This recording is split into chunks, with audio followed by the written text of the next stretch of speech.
call, make my body go, make our bodies higher and higher. Hello viewers, এখন আমরা দেখব Excel এর মাধ্যমে কিভাবে স্যালারি শীট তৈরি করা হয়। আমরা দেখতে পাচ্ছি যে আমি এক্সেল শীটের উপরে একটি ডাটা এন্ট্রি করে রেখেছি আমার স্যালারি শীটের স্ট্রাকচার। তো বিভিন্ন কোম্পানির বিভিন্ন রকমের স্যালারি শীট হয়ে থাকে আর তাদের শর্ত অনুযায়ী স্যালারি শিটগুলো হয়ে থাকে। তো আমি এক্সাম্পল হিসেবে কিছু শর্ত এখানে ইনক্লুড করেছি, যেমন এখানে ইন্স্যুরেন্স আমার 10% বেসিক স্যালারির, হেলথ 15%, হাউস রেন্ট 40%, কনভেন্স আপনার 20% এবং প্রভিডেন্ট ফান্ড হচ্ছে 10%। তো এই শর্তগুলো নিয়ে আমি স্যালারি শিট তৈরি করব। তো এক এক কোম্পানির এক এক রকম শর্ত হয়ে থাকে। তো আমরা যখন স্যালারি শিটগুলো তৈরি করব তখন আমরা অবশ্যই সেই কোম্পানির শর্তগুলোর উপরে খেয়াল করে শিটগুলো তৈরি করব। বাট আমি এখানে জাস্ট এক্সাম্পল স্বরূপ দেখাচ্ছি, সূত্রগুলো সেম থাকবে, জাস্ট আপনি শর্তগুলো চেঞ্জ করে দেবেন। তো আমি কাজ শুরু করি। প্রথমত আমার এখানে ইন্স্যুরেন্সের 10%, বেসিক স্যালারি 10%। তো সেই ক্ষেত্রে আমি ইকুয়াল সাইন দিয়ে আমি বেসিক স্যালারি সেলটাকে টার্গেট করব। দেখুন বেসিক স্যালারি হচ্ছে আমার D3 সেল। আচ্ছা, D3 সেল দেওয়ার পর ইনটু 10% হচ্ছে আপনার 0.1।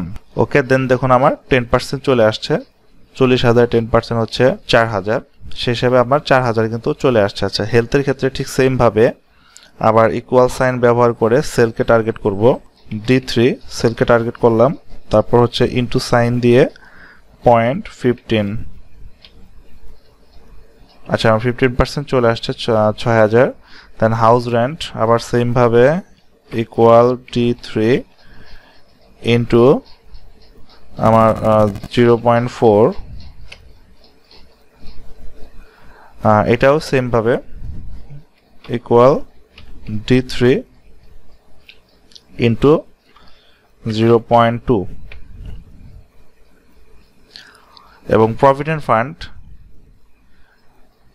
একইভাবে D3, কারণ বেসিক স্যালারি সবকিছু বেসিক স্যালারি পার্সেন্টেজ, তাই সেই হিসেবে বেসিক স্যালারিতে আমি ফোকাস করছি। দেখুন D3 ইকুয়াল, আচ্ছা আবার D3 কে ফোকাস করে D3 ইনটু 0.1 এন্টার করি। আচ্ছা, প্রভিডেন্ট ফান্ডও বের হয়ে আসছে।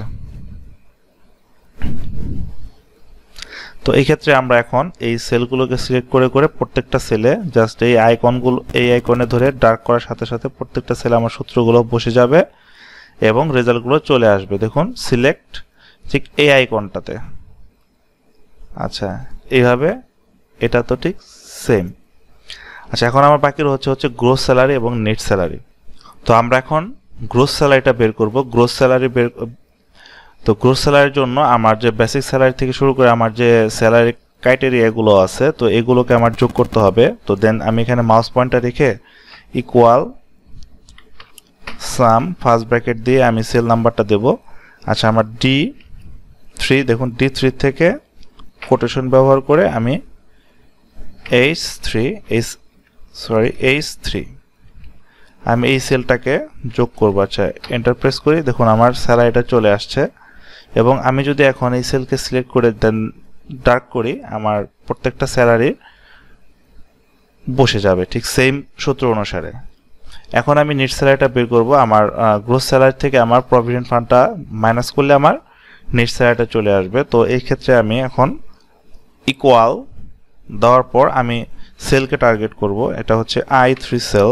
আচ্ছা, I3 সেল মাইনাস সাইন ব্যবহার করে আমি যদি J3 দেখুন কমান্ড করে এন্টার প্রেস করলাম, আমার নেট স্যালারিটা চলে আসলো। দেন এইভাবে আমি ডার্ক করে স্যালারিটা বসিয়ে যাব। তো এভাবে আমরা স্যালারি শিট তৈরি করতে পারি। আর স্যালারি শিট তৈরি করার সময় সবসময় খেয়াল রাখবেন যে আপনি যে কোম্পানির স্যালারি শিটটা তৈরি করছেন সেই কোম্পানির স্যালারির উপরে কি কি কন্ডিশনের উপরে স্যালারিগুলো পে করছে, ঠিক সেই কন্ডিশনটা খেয়াল করবেন এবং সেই কন্ডিশন অনুযায়ী সূত্রগুলো প্রয়োগ করবেন। তাহলে আপনি একটি পরিপূর্ণ স্যালারি শিট তৈরি করতে পারবেন। তো আজ এ পর্যন্তই, সবাই ভালো থাকবেন, ধন্যবাদ।